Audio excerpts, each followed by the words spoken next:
अरे आई गईल चैत महीनवा हो रामा, राम के जनमवा। आई गईल चैत महीनवा हो रामा, राम के जनमवा। राम के जनमवा हो माई के भवनवा, राम के जनमवा हो माई के भवनवा।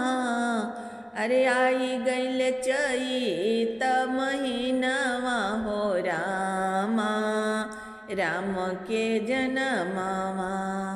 अपना ही राम जी के पीताम्बर चढ़ाइबो, अपना ही राम जी के पीताम्बर चढ़ाइबो।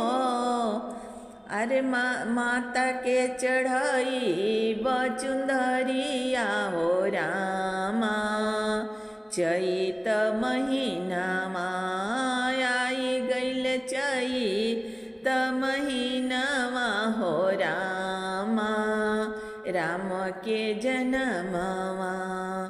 अपना ही राम जी के तिलक लगाइबो, अपना ही राम जी के तिलक लगाइबो।